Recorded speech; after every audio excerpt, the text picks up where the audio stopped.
সাথে দেখো আজকে আমাদের জীবের পরিবেশ শেষ ক্লাস বের করো। পৃষ্ঠা নম্বর হচ্ছে জীব বৈচিত্র্যের প্রকারকে দেখে নিতে, তাই না? সেখান থেকে মনে হয় হ্যাঁ, মানে জীব বৈচিত্র্য কাকে বলে? হ্যাঁ, জীব বৈচিত্র্য কাকে বলে এই জায়গায় বের করো। 291 পৃষ্ঠা, 291 পৃষ্ঠা।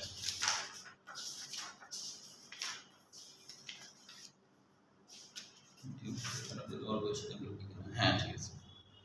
জীব বৈচিত্র্য, হ্যাঁ, এটা কাকে বলে? প্রথম কথা হলো এটা অবশ্যই লাগবে, কারণ কোশ্চেনের জন্য গুরুত্বপূর্ণ। পৃথিবীতে বিরাজমান শেষ নাই জীবগুলোর প্রাচুর্য এবং ভিন্নতাই হলো জীব বৈচিত্র্য বা বায়োডাইভার্সিটি। এটা মনে রাখতে হবে, বায়োডাইভার্সিটি বা জীব বৈচিত্র্য, বায়োডাইভার্সিটি বা জীব বৈচিত্র্য মনে রাখতে হয়।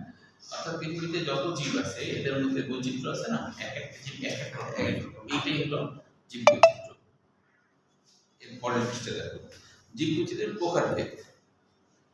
প্রকারভেদের মধ্যে এগুলো প্রত্যেকটাই জ্ঞানমূলক কোশ্চেনে যেন করতে হবে। প্রজাতিগত বৈচিত্র্য, শেষ লাইন লিখতে হবে, এক প্রজাতির সাথে অন্য প্রজাতির বিভিন্ন বিষয়ে ভিন্নতাই প্রজাতিগত বৈচিত্র্য। অর্থাৎ মনে করো গরুর সাথে ছাগলের যে ভিন্নতা, এটি হলো প্রজাতিগত বৈচিত্র্য। গরু একটা প্রজাতি, ছাগল আর একটা প্রজাতি, মানুষ একটা প্রজাতি, গরু আর একটা প্রজাতি। হ্যাঁ, তাহলে এরা অবশ্যই আলাদা আলাদা প্রজাতি। এক প্রজাতির সাথে আরেক প্রজাতির যে ভিন্নতা, এটাই হলো প্রজাতিগত বৈচিত্র্য। এখন হচ্ছে বংশগতীয় বৈচিত্র্য, এটা হলো শেষ 3 লাইন। দেখো, প্রত্যেক বৈশিষ্ট্যের জন্য নির্দিষ্ট জিন থাকে। বিভিন্ন কারণে এই জিনের গঠন এবং বিন্যাসের পরিবর্তন হয়ে জীবের বৈশিষ্ট্যের পরিবর্তন হয় এবং নতুন প্রজাতির উদ্ভব হতে পারে। এই প্রক্রিয়ায় জীবের মধ্যে যে বৈচিত্র্য ঘটে তাকেই বলা হয় বংশগতীয় বৈচিত্র্য। এটা ডারউইন এটা মনে করত যে বংশগতিকভাবে আসলে মাতা পিতার সাথে তো বাচ্চাদের 100% মিল থাকে না, তাই না? তো এরকম অমিল হতে হতে দেখা যাচ্ছে ভিন্ন প্রজাতি হয়ে গেছে। এটা ডারউইন মনে করতে হবে। যে ধরো মানুষের বাচ্চা ভিন্ন রকম হতে হতে হতে দেখা যায় ভাল্লুক হয়ে গেছে। এটা ধারণা যে বাস্তুতান্ত্রিক বৈচিত্র্য। বাস্তুতান্ত্রিক বৈচিত্র্য মানে কি?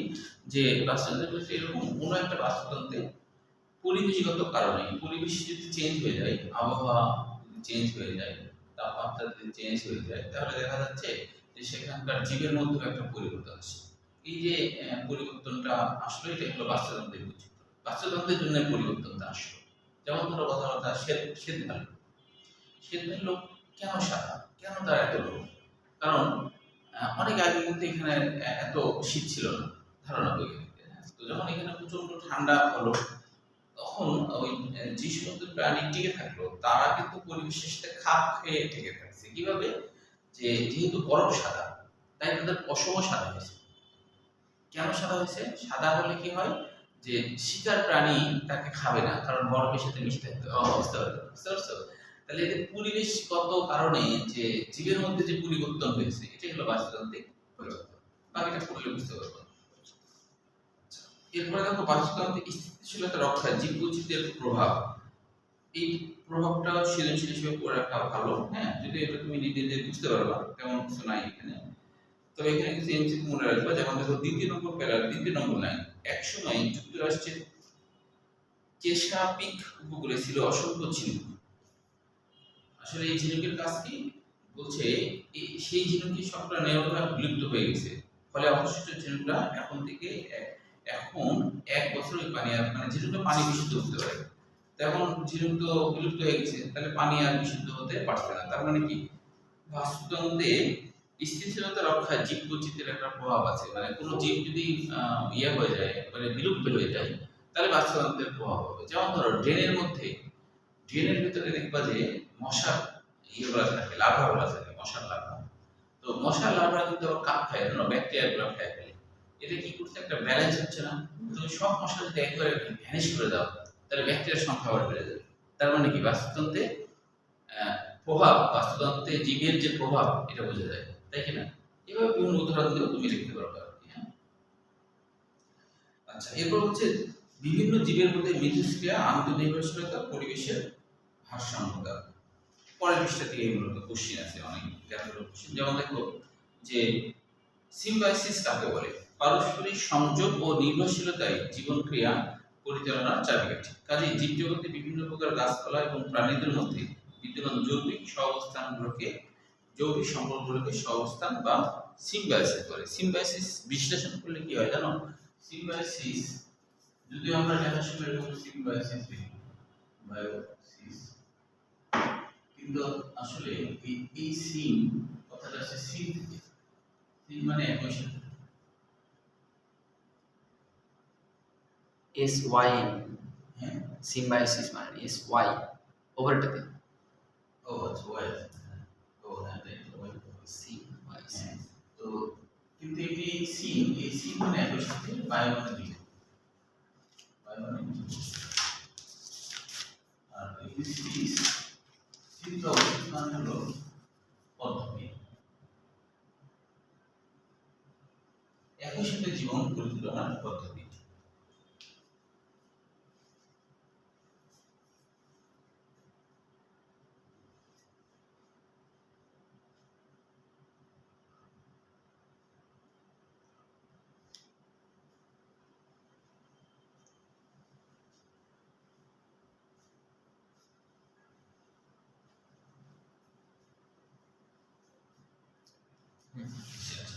এরপর দেখো যে তাহলে সিম্বায়োসিসে এরকম সম্পর্কযুক্ত জীবগুলোকে আবার বলা হয় সিম্বায়ন্ট, মানে এটা নাউন হিসেবে আর কি বলা হচ্ছে আর কি, হ্যাঁ।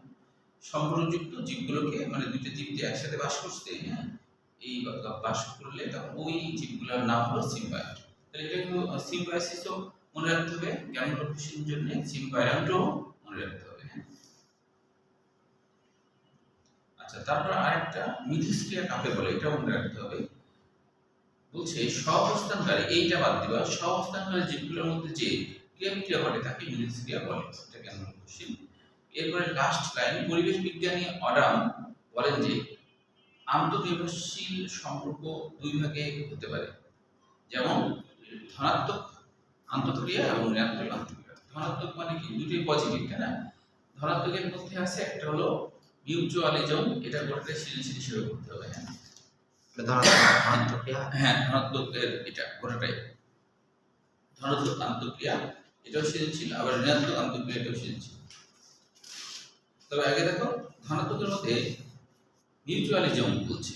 আসলে মিউচুয়াল মানে হলো পারস্পরিক, পারস্পরিক বা উভয়ের জন্য উপকারী। মিউচুয়াল মানে আর কি, হ্যাঁ, বলে না যে মিউচুয়াল কোম্পানিতে চাকরি করি, এরকম কিছু বলে না, যে মিউচুয়াল, মিউচুয়াল মানে হলো পারস্পরিক সম্পর্ক, পারস্পরিক সম্পর্ক, পারস্পরিক সম্পর্ক, পারস্পরিক সম্পর্ক বা উভয়ের জন্য উপকারী, বা উভয়ের জন্য উপকারী, উভয়ের জন্য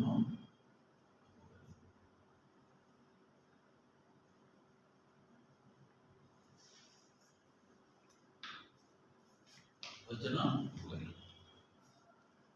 আচ্ছা, এখন দেখো মিউচুয়ালিজমে কি হবে, যে দুটো জীব একসাথে বাস করবে, করে উভয়েরই উপকার করবে, কেউ কারো ক্ষতি করবে না, দুজনের উপকার হবে, এরকম হলে মিউচুয়ালিজম হয়। তো পড়লে আসলে বুঝতে পারবা, হ্যাঁ, পড়লে বুঝতে পারবা, ঠিক আছে। এবার দেখো কমেন্সালিজমটা কেমন। কমেন্সালিজমটা হলো এরকম যে উভয় একসাথে বাস করবে, তো এই ক্ষেত্রে একজন উপকৃত হবে, আরেকজন উপকৃত হবে না, আর ক্ষতিগ্রস্ত হবে না, এরকম একটা ব্যাপার। যে অনেক আরোহী উদ্ভিদ আছে যে অন্য গাছের উপর ভর দিয়ে যাচ্ছে, মানে উপরে উঠছে, তাহলে দেখা যাচ্ছে যে ওই গাছটা লতানো গাছটা উপকৃত হচ্ছে, কিন্তু বড় গাছটা আবার খুব একটা ক্ষতিও হচ্ছে না, তার কোনো উপকারও হচ্ছে না। তাহলে কমেন্সালিজম কথাটা আসে কম মানে আসলে একসাথে, কথাটা কম, কম মানে হলো একসাথে, কম মানে হলো একসাথে, একসাথে সহাবস্থান করা। আর মেনসা মানে হলো আসলে খাবারের টেবিল।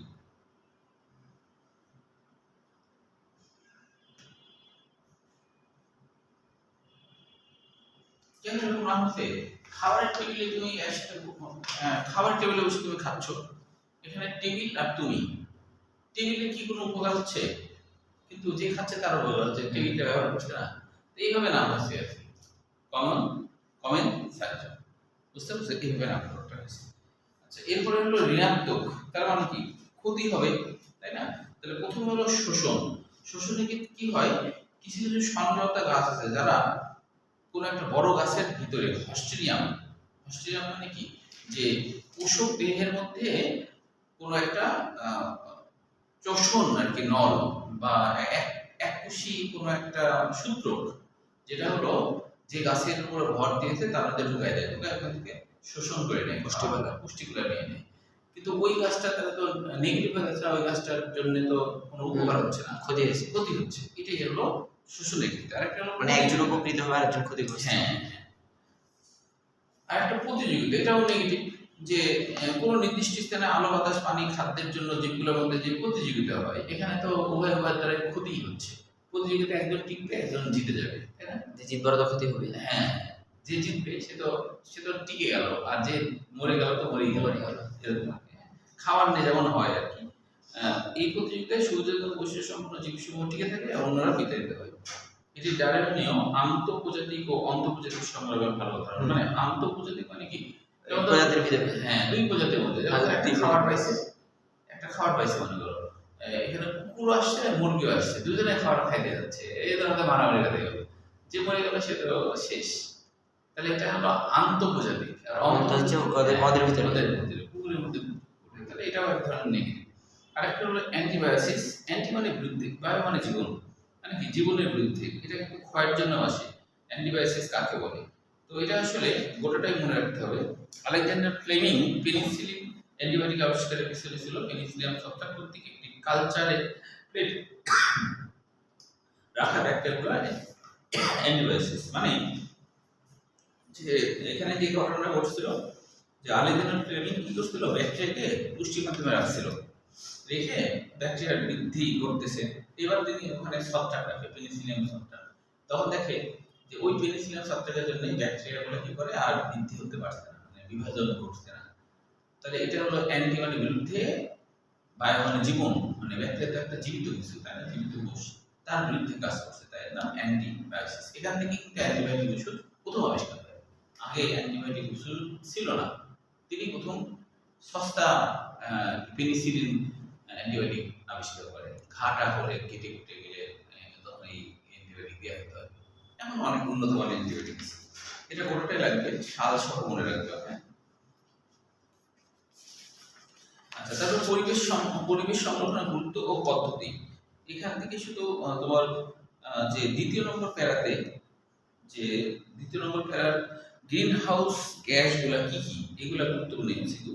গ্রিন হাউস গ্যাস বৃদ্ধি পাওয়ার ফলে তাপমাত্রা বেড়ে যায়, যাকে গ্রিন হাউস ইফেক্ট বলা হয়, এটা মনে রাখতে হবে। ইফেক্ট, হ্যাঁ, গ্রিন হাউস ইফেক্ট কাকে বলে।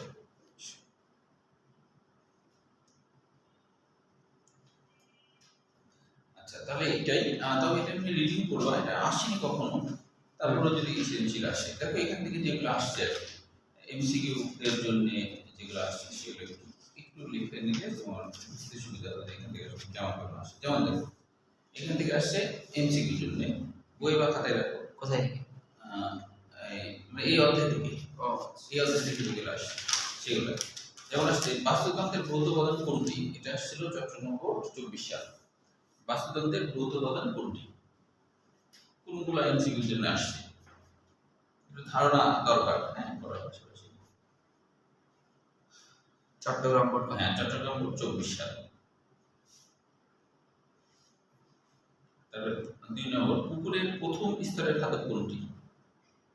ও, ওটার উত্তর হলো তাপমাত্রা। হ্যাঁ, উত্তরটা লেখা রাখো, বাস্তুতন্ত্রের ভৌত উপাদান কোনটি, উত্তর ছিল তাপমাত্রা। দেখছো, তারপর পুকুরের, হ্যাঁ, পুকুরের প্রথম স্তরের খাদক কোনটি, চট্টগ্রাম বোর্ড 25 সাল। রুই।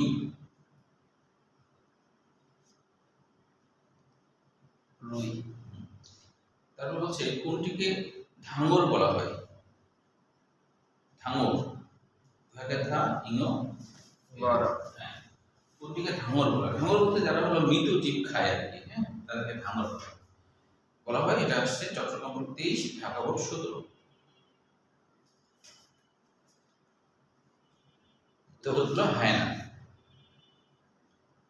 তারপরে দেখো উৎপাদকের বৈশিষ্ট্য কোনটি, উৎপাদকের বৈশিষ্ট্য কোনটি, দিনাজপুর বোর্ড 20 সাল।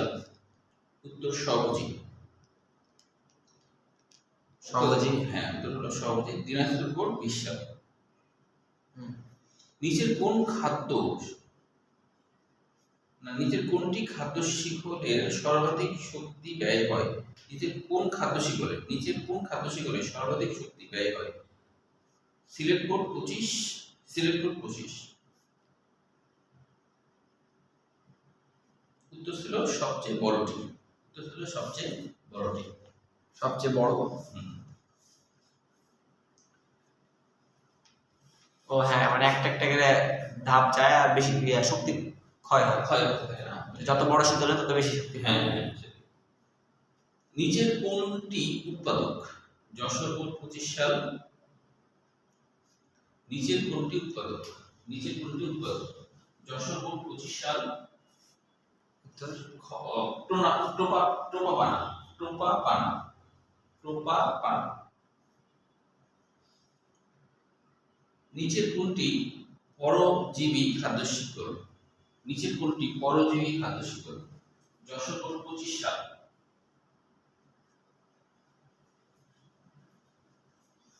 উত্তর হলো মানুষ, তীরচিহ্ন মশা, তীরচিহ্ন ডেঙ্গু ভাইরাস।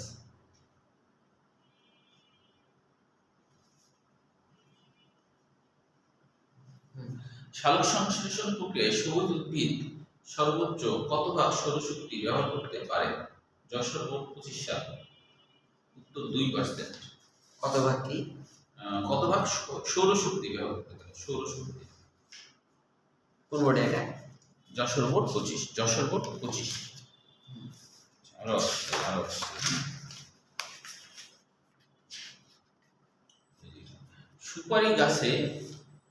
সুপারি গাছে পান গাছ আরোহণ করা কোন ধরনের আন্তঃক্রিয়া? সুপারি গাছে পান গাছ আরোহণ করা কোন ধরনের আন্তঃক্রিয়া? সুপারি গাছে পান গাছ আরোহণ করা কোন ধরনের আন্তঃক্রিয়া? দিনাজপুর বোর্ড 25 সাল। কমেন্সালিজম। কি?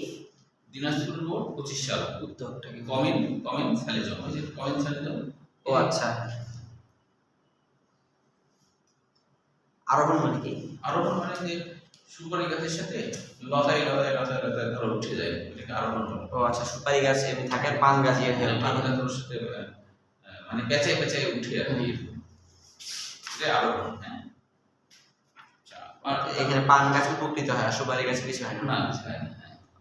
তাহলে এটা কমেন্সালিজমই হবে, তাই না? ওই যে টেবিলে খাচ্ছে, টেবিলের কোনো উপকার নাই, যে খাচ্ছে তার উপকার আছে। উপকার না উপকার? হ্যাঁ।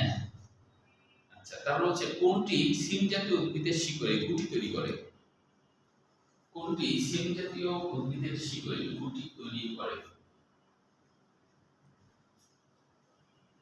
কত board? Chittagong board 25। Rhizobium.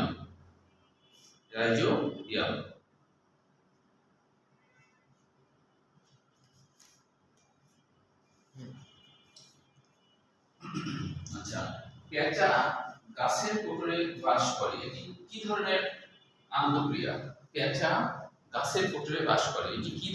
আন্তঃক্রিয়া? Comilla board 24।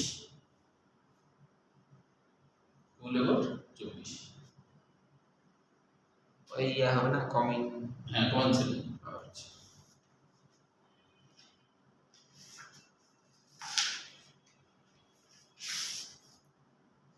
আচ্ছা, তারপরে আরেকটা আছে, কাকের বাসায় কোকিল ডিম পাড়ে, এটি কোন ধরনের আন্তঃক্রিয়া?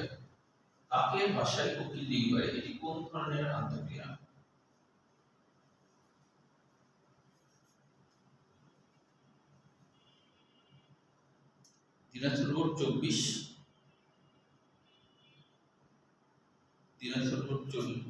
কুমিল্লা বোর্ড 17। বরিশাল বোর্ড 17। শোষণ। এটা উত্তর হলো শোষণ। হরিণ এবং বাঘ কোন জীববৈচিত্র্যের অন্তর্ভুক্ত?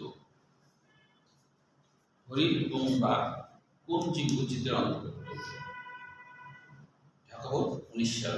প্রজাতিগত বৈচিত্র্য।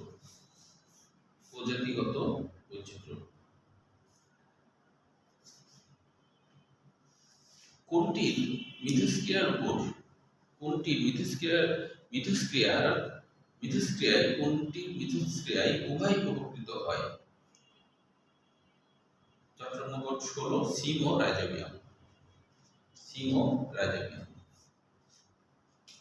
এই কয়টা মোটামুটি আসছে। হরিণ আর বাঘ যেটা না, এই কাকের বাসায় কোকিল ডিম পাড়ে। শোষণ, কারণ ও কষ্ট করে ইয়ে করলো না, তারপর ওর ওখানে বাস করতে হতো, ওকে কষ্ট করে কষ্ট করালো।